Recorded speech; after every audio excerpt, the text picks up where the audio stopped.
My special guest this week is Dr. Kristen Page. With over 30 years of experience as a gifted psychic, mystical and medical physician, Dr. Page shares insights on intuitive knowledge and healing. How are you doing today? Oh, wonderfully. It's great to be with you. Thank you for inviting me. You. I'm so happy. Finally, we did manage to squeeze in there. Exactly. After running technology got us here. Yeah, so we're talking spirituality here, and you're in the medical field. Right. And it's just interesting, like intriguing, to find, that we have like a lot of right now medical doctors that are also spiritual teachers and intuitive specialists.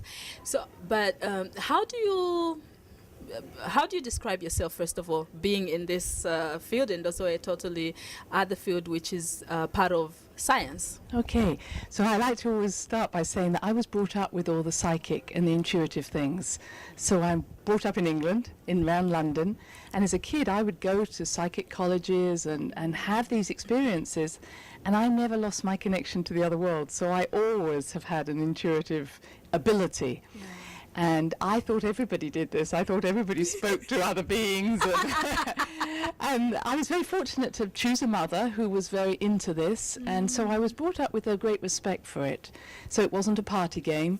It was something that you were chosen to be bringing this gift through and to use it in a wise way. And I was also surrounded by healers at that time. Again, this was something that was honorable. So the natural healing methods and the psychic abilities were part of my childhood. And so in many ways, I then, going into medicine was a strange decision, knowing that I knew all of this. Yeah. And it was difficult for me because being an intuitive, I could always see everybody's energy. And as a child, I couldn't discern what was my energy and what was theirs. And I would pick up on other people's suffering, and then I'd faint because I couldn't deal with it as a child. And so the irony was that when I was choosing a career, I went, where should I go that nobody suffers? Oh, let's become a doctor. Crazy. But again, the universe had a plan. Yeah. Because what it did is I couldn't keep fainting every time someone suffered. I would be no good to anybody. And I was really having to learn how to create boundaries, how to bring myself to the best of my abilities. And I did that through medicine, really, wearing a white coat and being able to realize that if I fainted, I wasn't good to anybody. And it also, I realize now how medicine and being a doctor has allowed me into places that other things wouldn't work. So I've had the privilege of traveling the world teaching, and I'm allowed, because I'm a doctor, to bring these strange ideas out and to encourage people to listen to their intuition. And I truly love the body. I love the fact that the body is our greatest friend and that it's trying to help us so that when we get sick, it's not the enemy. It is actually, I say the body is a greater friend to the soul than our personality is. And our body will say, I will stop you. Yeah. And we will go in another direction, whether you like it or not. I know. So that's where I feel I work with the body now and try and help the person, the individual, to step fully into why they're here. Yeah, and it's interesting you bring up the body and the physicality of the spiritual aspect of it, because really the body helps the soul, which is in us, to experience the physical. Yes. To allow God Himself to experience Himself through us, through this body. Yeah, Absolutely. so that's very important. And being in our body is very important. Our body is, from a spiritual point of view, the very essence of our abilities to grow as a soul. So our experiences in our body are what we call our experiences or our stories. They happen in our body with our feelings. Yeah. And so we mustn't disregard feelings or our body, because they literally are the way in which we experience our life here on earth. And for some people it may be painful, but through pain we often grow. Yeah. And no pain, no gain, truly. Yeah, we grow from our I would like people to grow not from pain, but sometimes we're stubborn enough that it has to be painful. I know. Like, in my case, I always say, like, the question that I ask everywhere I go for people that have had similar experiences, I'm like, did you really have to go down the way I Yes. went in order to be able to have this side of, like, the sixth sense, or whatever Yes. you want to call it, the intuitive sense in you opened? Do we Yes. really have to suffer? Because I had to go really to the bottom. Well, what we have to do is let go of our beliefs, and that's what you were saying. And I watch us hold on to something. Yeah. You know, no, I will not let go. And the pain is in holding on. Yeah. All our pain, our feeling of depression is of a holding on. And when we let go, it's going, well, that was easier. Yeah. And then you discover it's so much easier. It's so much about surrendering, and surrendering to a greater understanding, a greater God, a greater belief. And we hold on to little tiny beliefs thinking they're so important. Yeah. And when there is so much more, and afterwards you go, wow, why didn't I just let go and trust? Yes, and you look back. I had Yes. to look back on my life, and I thought, oh my God, I never lived my life. Yes. I am just beginning to live my life. Yes. And it's like the veil is lifted off, and your eyes are opened, and you're like, you breathe a sigh of relief, Yes. and yet you think, why didn't I know this much earlier? I would have enjoyed my life more. Yes. And I hear people much older than you saying that, oh, I wish I had been knowing all this then. And we never can do it earlier than we do. You know, we're never late. Yeah. We're never late because the universe will push us on. Yeah. They'll say, come on, let go. But we have to do certain things to get strong enough to be able to hold the next level of our awareness. And that's what's going on for many of us now. As a lot of information is coming in that we now need to be able to process and bring through. Yeah. Yes. And it's so interesting that you began this when you were a kid. Right. And you were lucky enough that you were surrounded by people that did not try to snap you out of it, because that's Yes. what happens most of the times. You hear kids that, all the time, we know our children have these invisible friends. Exactly. But at some point, we start worrying and thinking there's something wrong with them, and then we take them to the psychiatry, and then it kicks in, and they think, why am I the only strange person that Exactly. experience strange things like this? And then when this happens, I'm going to find myself at the hospital. Nobody wants to be at the hospital. Kids don't want to find themselves in a psychiatric. no. And so they switch Yes. off. I think that's very true. And I mean, I was very fortunate. I chose the right parents. But I feel that more and more mothers and parents are now aware of what's really going on and allowing their children to speak. I spent quite a lot of time with children who were having past life experiences. And they had these amazing stories that the parents were willing to listen to and not say, oh, don't make stories or don't tell lies. And I feel that for us, it really is important that if somebody tells you something from their imagination, it is part of their consciousness trying to have a voice. Yeah.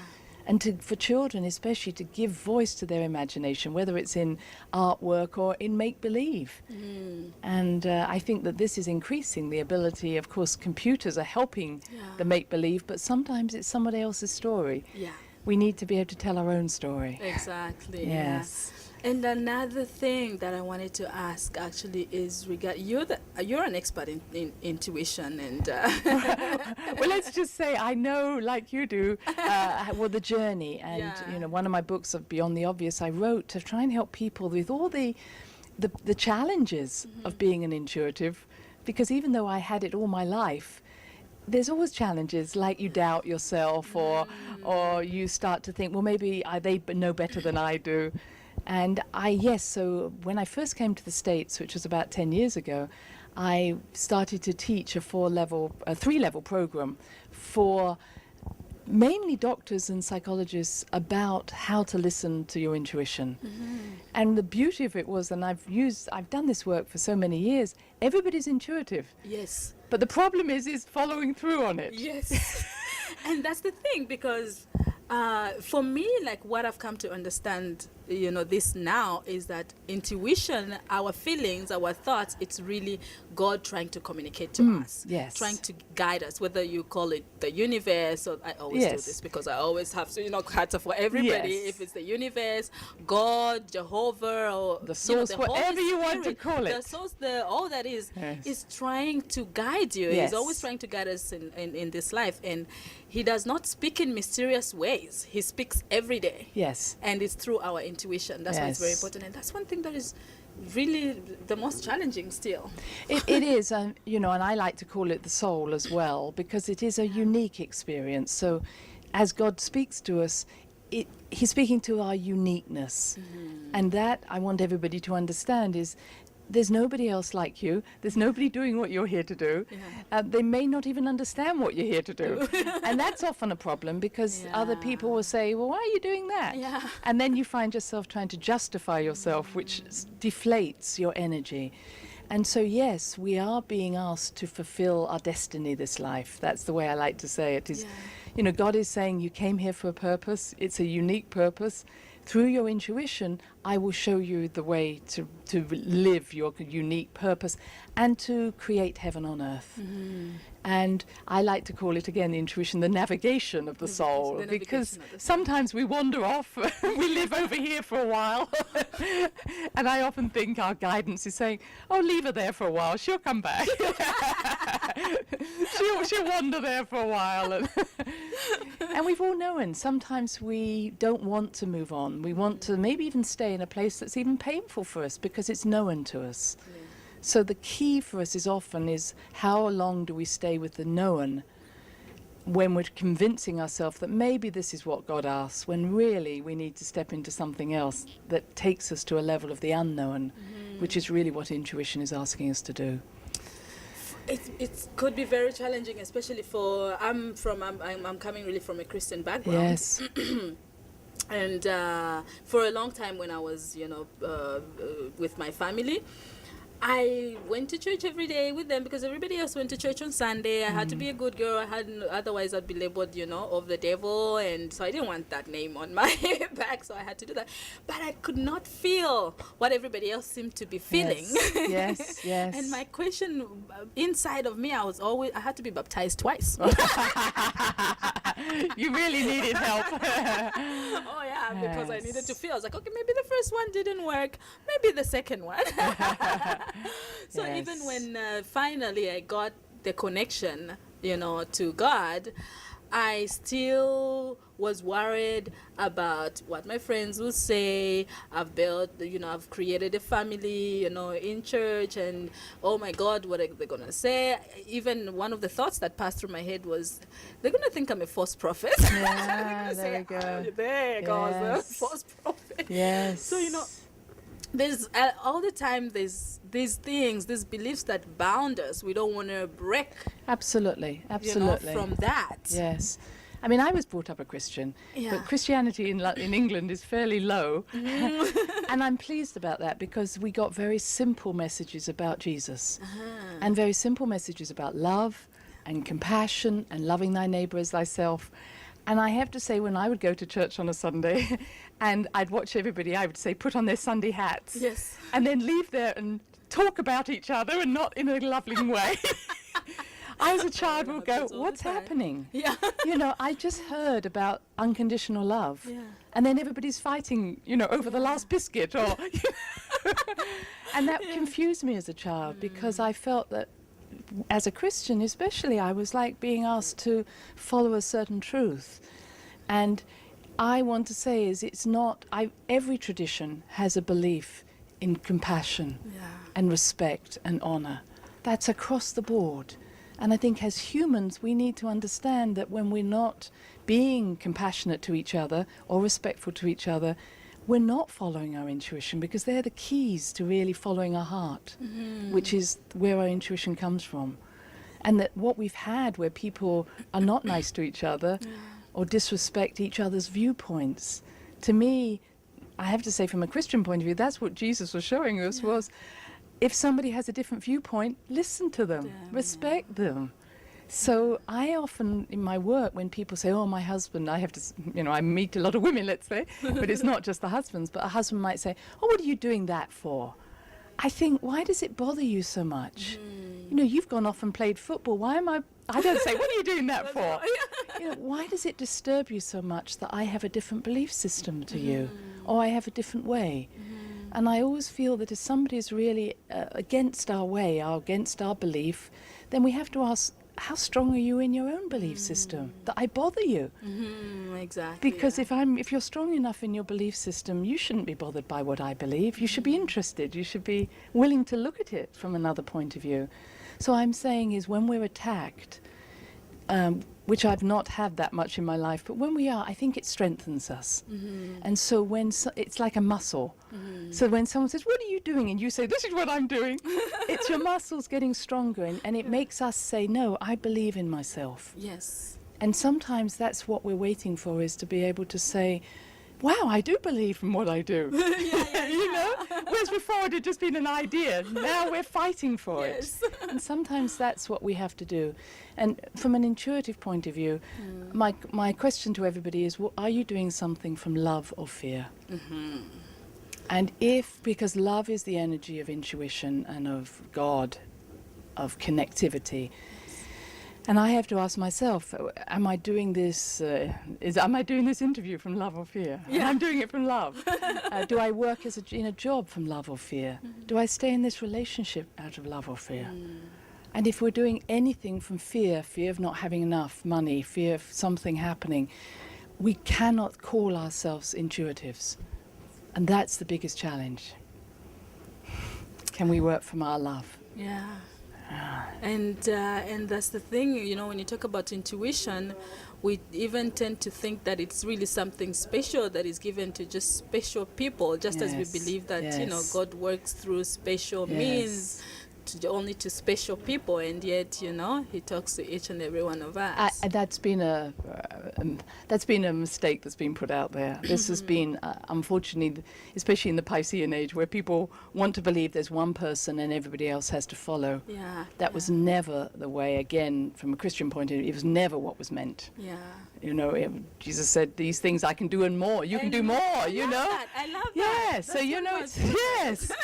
So it was never like follow me. It was follow yourself, and you can do many more things than I can do now. Yes. And I feel that I've run groups. I've worked with thousands of people in intuition, many of whom had never even heard intuition, never dragged along by their spouse. And I would do simple things like say, "Could you just tell me something about the person you're sitting opposite?" And they're amazed by what they know. So I say everybody is psychic or intuitive. And if I may, I just want to differentiate. Psychic ability comes from your solar plexus. We often say your gut feelings. Your gut feeling. All right, so people have gut feelings. But intuition is, what do I do with those gut feelings? What is the most loving thing I can do, and the most objective, the highest thing I can do? And so sometimes I find people using their psychic gifts not lovingly. It's more like I have something that you don't have. And I say, you know, we have to honor someone else's sacred space. And as Dr. Marilyn said in one of the interviews, she said, these are not powers that we have, they are gifts. Right. They are gifts that each and every one of us have. They are. And they have to, everything has to be used. But we often comment about each other. I often say, we say to each other, "Oh, you look tired today." You know? And it doesn't help. It's never helped me for someone to tell me I look tired. So I always say that when I'm working with people with intuition is what you're about to offer these people going to help them? Yeah. Nice.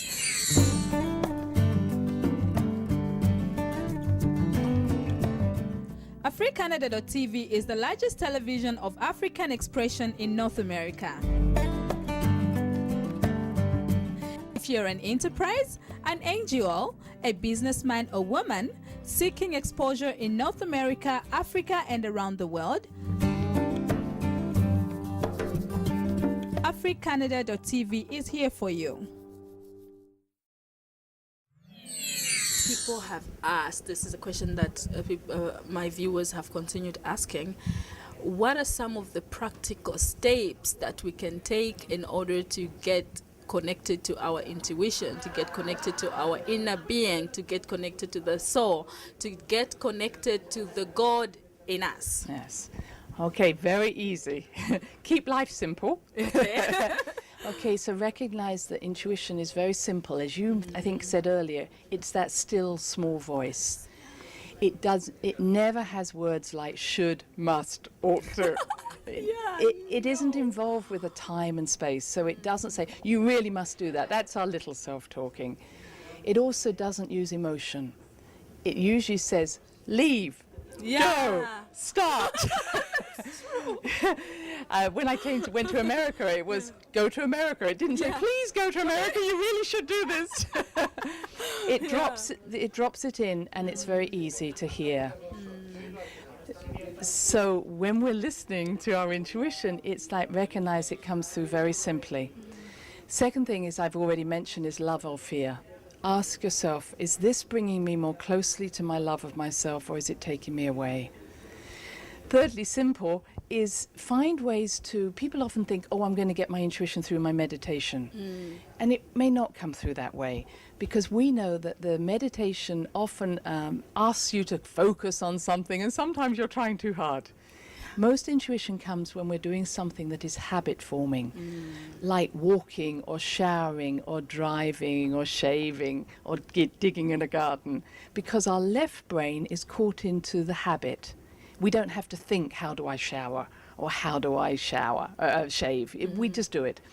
Then the right brain can come through, so that many of us get our greatest insights when we're doing something where our left brain is involved with something. And the irony was that in the olden days, people always did something like peel potatoes or iron or wash. Now nobody does any of those things. They have to go to a workshop to get in touch with their intuition. So find something that walking, many people walk a dog, and just when you're out there, you get more insights because your body is being involved in something habit. So recognize it's really important each day to have some time where you just do something like that. Fourth thing, ask for the 3-time rule, so that if things come to you 3 times, do it.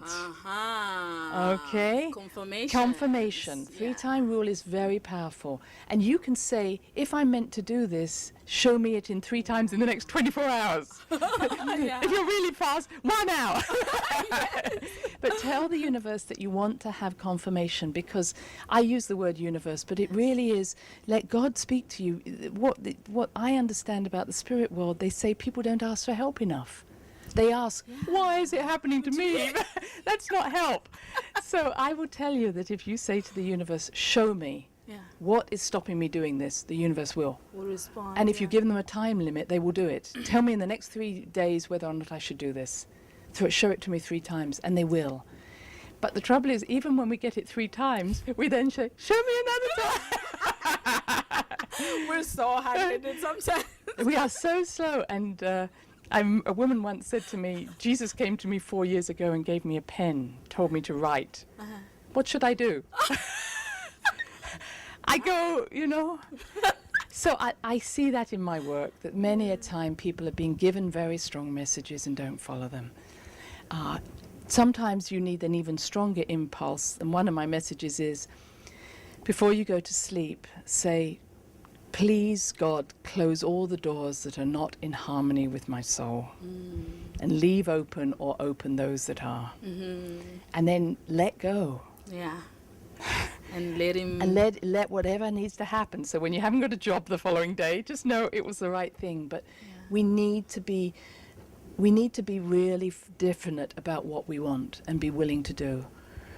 And the last thing I like as a little exercise is, if you have a question, ask a question like, should I take a vacation? And ask for the answer in 20 minutes. And the answer will either come in vision or hearing or something. And it's a very quick way of getting to know and listen to your intuition. Wow. Thank you. Go ahead. I got one more, which I think is writing. Some people keep a journal. Nice way of doing it is to write your questions with your dominant hand and write the answers with your non-dominant hand. Or even write in poetry, because the left brain hates it when you do something odd. So the right brain can come through if you write poetry to yourself. Or if you write, as I say, with your non-dominant hand, you get answers that your dominant hand, which is more connected to your left brain, would not give you those answers. And I think the final one I'm going to say is, use nature, use other people, use what you read. I don't know about you, but I've often kind of gone into a bookstore and picked up a book that's got exactly what I need to have. Or I have a book on my shelf I just open, I go, wow. Or I go out into nature and I see maybe the hummingbird and I think, oh, it's telling me to have joy. So there's so many signs out there. So many. And when you talk about going in a bookstore, when I started this show, when I got a message to start the TV show Today in Miracles, and the name was given, it was, I think, a few days after that, I go in a bookstore, and guess what I get my hands onto? Yeah. A Course in Miracles. Oh, there we go. There we go. Yes. And it was that day, Yes. I completely stopped believing in coincidences. Yes. That Yes. was it. I was like, this is no coincidence. Yes, Yeah. absolutely. It's because sometimes I feel like, people they're like, oh, God is speaking to you, when I get all these messages and, oh, you're lucky. I'm like, I think I was so hard-headed that I had to be knocked and like nothing could work. No amount of intuition could work. I had to be spoken to. Yes. Well, I hear you. And I think I want to say is that, of course, my years of being a doctor, I see 70% of illness as a wake-up call from the soul. Yeah. So many times when we're so stubborn and hard-headed, the body will be the answer and it will say, you will stop. And I will, my work has been that I believe that when someone tells me about an illness, I can tell you what the soul is trying to get you to do. Yeah. And it isn't big. I mean, it sometimes is love yourself. Take time out. It's not about go and save the world. It's love yourself. That's all you ask for. And what a blessing, as a medical doctor, to have this and to know this. And do you think it's being accepted more, and people like the medical field and the science field is opening up more to the this? I would part like of to who we say are, so. really. I wrote my first book, Frontiers of Health, 20 years ago, and I have to say I have not seen that much shift. Not to say it should have come from my book, but I would have thought 20 years later, 2010, we'd be looking at the whole person. And I feel that we're not. We are, when we talk about spirituality or spirit in healing, it's often, what's your religion? Yeah. Oh, Yeah. have you meditated today? And it's nothing to do with that. It's, are you listening to the soul? Yeah. What does your soul want? And I feel that we're not getting there. We don't understand that we don't have to fix everybody. And I think the medical profession so much have a fear of people dying on them, that they don't listen to the soul and they don't listen to what the person wants. They're so quick to want to fix so that they don't get blamed. But I see more and more people taking control of their own lives, making choices that they want to make. And I feel that's the positive, that I meet many people who are sick or old and they're saying, I'm going to take control of my life now and follow my heart and my soul, which is very positive. Yes. Wow. I can just imagine. Your patience must be really and no lack. There's no lack. Yes. What word am I supposed to use in place of lack instead of saying your patients are very lucky to We have all you? attract who we need, eh? Okay. I have learned so much from my patients. They've been my teachers as well. So I think we attract who it is that's going to help us on our path. Just as I've attracted you, Yes. and you've attracted me. Yes. It's such a pleasure. Really is to hear you and to listen to your beautiful story and your enthusiasm. Thank you. Yes. Thank you. Any last thoughts that you would like to share with us, Dr. Page? I want to say again, it's not hard. That if we make things hard, we've lost the plot. That laughter is a very important part. And I know for intuition that when I get too serious, I can't hear my intuition. So people going on a vacation or whatever we do to take time out, in our lightness is important. And I use that word innocence, the innocence of a child. And if we can remind ourselves of our innocence, our curiosity, our fun Sense of piece. wonder. And I take the word innocence, and I appreciate it's an English word, but if you break it down, you go, in no sense. So it In means no- sense. yeah. So when we're in our innocence, we're in no sense. We're out of our minds. Out of our minds. That's where we need to be most of the time. And then we go into inner sense. So it's when we're in no sense, we go into inner sense, which is our intuition. Which is within. Yes. So we can listen to our inner sense when we're out of our minds. When we're out of In our minds. Isn't it amazing that we learn things the other way around? Yes. We learn things that, you know, you have to be sensible, you have to be in your senses, Yes. but yet we have to be out of our senses in order to connect with the higher consciousness. Exactly, and we will not find the answers through our brains, our minds. Our minds are like a computer that's been programmed, and it can only therefore tell us what we already know. Yeah. And our hearts, however, take us to the edge of the unknown. And we've all been there, where something drives us forward even though it doesn't make sense. And it says, I don't know why I'm doing this, but I'm going to. So I say is the heart is the place to follow, not the head. And although we do a lot of studying of the head, we will never find intuition in the head. And we'll never be able to identify it for everybody, because it's a unique experience of joyfulness, of being connected. Wow. Thank you so much. Our pleasure is mine. Thank you for the interview. Thank you for what you're doing. And thank you for Thank your you. work. Yeah. Yes.